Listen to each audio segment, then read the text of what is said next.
I'm going to draw my life. My life story is a long one, so let's just get to it. So basically I was just hanging out with a few million other sperm, just chilling. My parents were engaged, they had been planning a wedding, but about 2 months away from the ceremony, they got into a big fight. No, not like that. It was a huge fight though. They were basically gonna end it right there.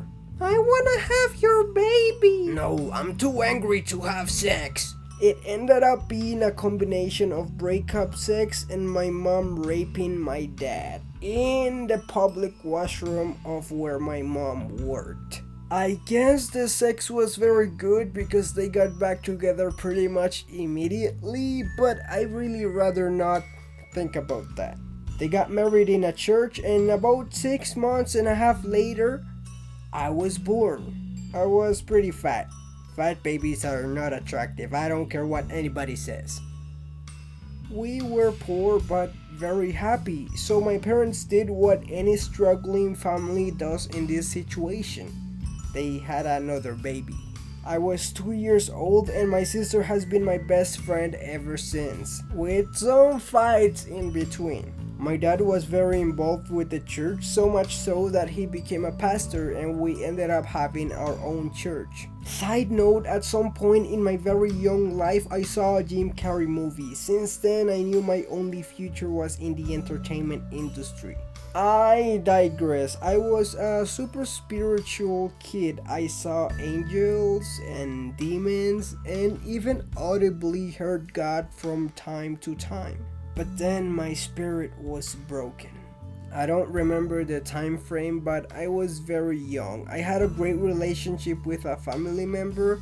I constantly had sleepovers at his house. There was something weird about him. I didn't really understand it then, but he liked to touch my penis. I couldn't tell my parents or anyone though, because touching my penis gave us both superpowers and people would get really jealous and not let us have those powers. At least that's what he told me. My parents eventually found out, and I found out that that was a very bad thing, and since then my innocence left and it never returned.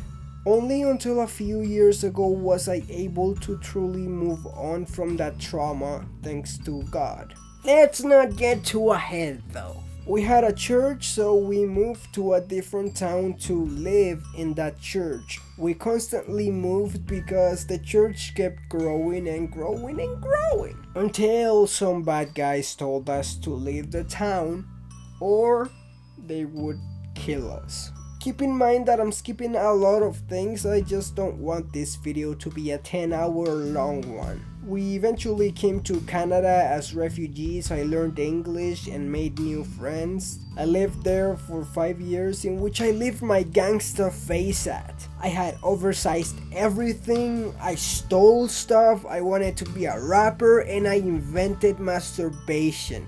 Okay, maybe not that last thing, but I thought I did. I didn't even know it was a thing that existed already.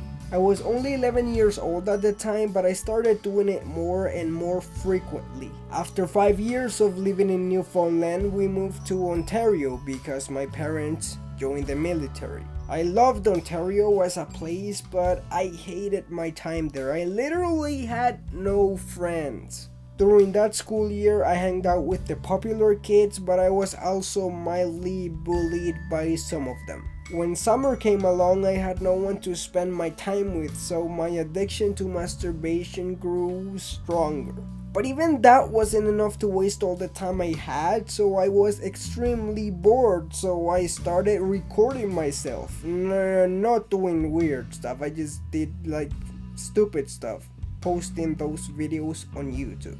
I felt very alone and with no person listening, but YouTube gave me an outlet. Not too long after that, my dad was posted in Alberta, so we had to move again. At some point, through all the moving and seclusion, I became very shy and lost pretty much all my social skills. My addiction continued and I basically still had no friends. Apart from my sister, but she had her own issues, so I never really wanted to bother her with mine. But that's when I got a girlfriend. This was my second girlfriend ever, but I wasn't as lonely when I had my first one. So with this one, she became pretty much everything to me. In my mind, I was definitely gonna marry her. I even started working out and I stopped making and watching YouTube videos. The whole fairy tale lasted for about 6 months. I was actually super great with her at the moment, but God told me to break up with her. After ignoring him for a long time, I broke up with her, but just to prove it to God that I belonged with her.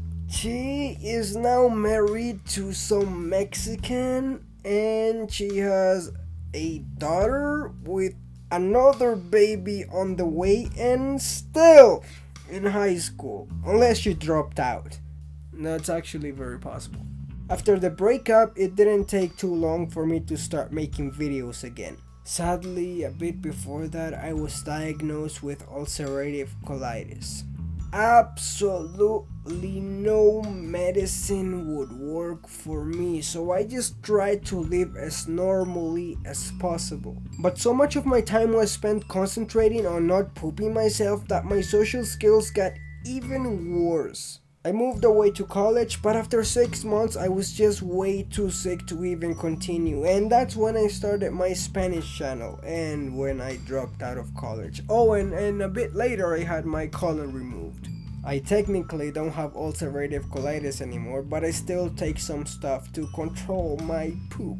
Being a college dropout, I did the wise thing any smart person would do in this situation. I decided to do YouTube full time. Oh, and I almost forgot, after that breakup, I did start getting much closer to God. My addiction to masturbation became weaker and weaker until I finally stopped for good thanks to God's patience and strength.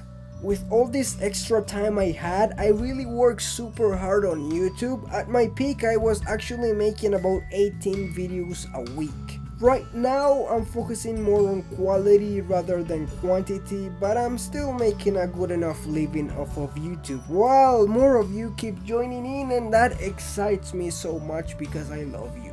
My relationship with God is great now. I'm a youth leader at the church I go to. My social skills still suck very much, but it will take time for everything to be where it should be.